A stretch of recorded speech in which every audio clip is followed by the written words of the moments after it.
Hello.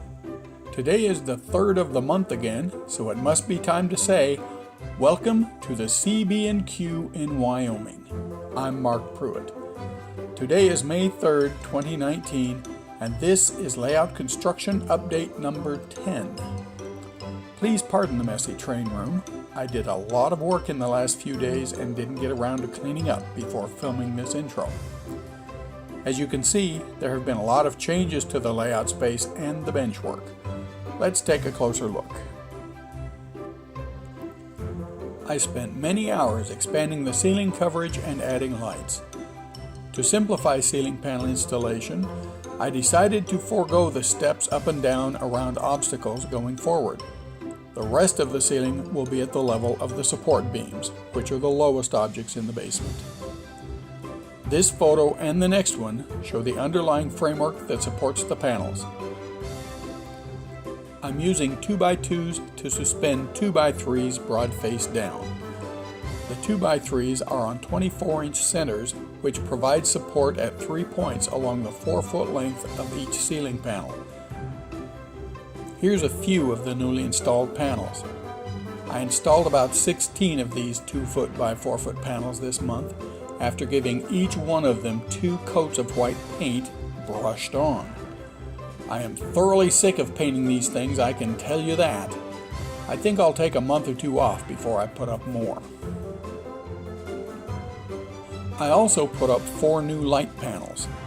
This is the one over Showbon, and the nearest 2 in this shot are over the Wind River Canyon.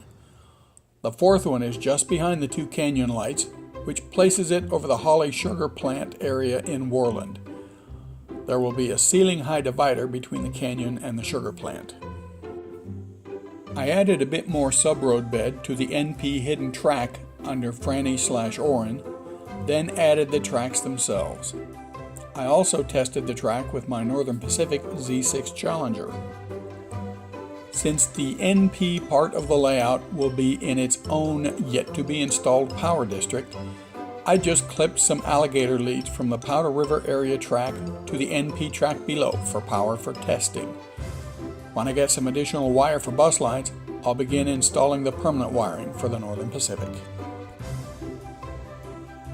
I began adding the road bed to the Orin end of the Franny/Orin yard.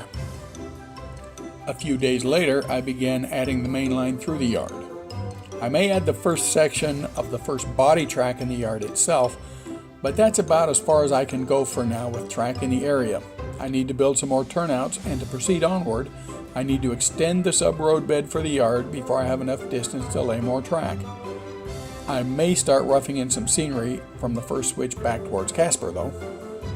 In order to extend the sub-road bed in Franny, I need to add another section of benchwork. That will require the installation of more ceiling panels and at least one more light, plus extending the backdrop. I'll probably not work this area too much more for a while. Instead, I'll proceed with the line through Powder River and on into the Wind River Canyon. Last month, the benchwork through Powder River ended here. This month, I added the section under Showbon. This is a 6-foot long addition. I eliminated the side rails from the joist, as you can see. Turned out they weren't necessary. At this point, I went on a real benchwork building binge by starting the Wind River Canyon bench, an 8-foot long section. Once the girders and legs were built and positioned, I added the first corner section and began attaching joists. Here's a closer look at that first corner between Showbon and Wind River Canyon. A small bit of the Boysen Reservoir will sit on the right side of the corner joists. The layout of the joists and supports in this area was a bit tricky, so I used CAD rail to help determine joist lengths and spacing.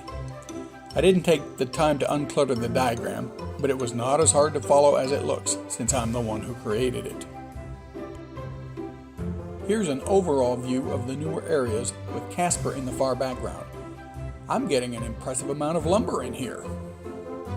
And here's a view looking down the new benchwork sections from the Grable side of the Powder River benchwork. The Orin Franny yard is behind me. There's one thing I'll have to be very careful of.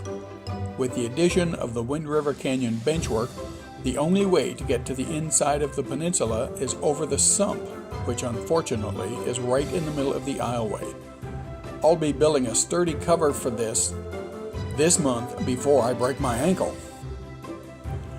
And that's it for this month's update. Back to the shorter ones, huh? Everyone stay cool, and I'll see you again in early June. Thanks for watching.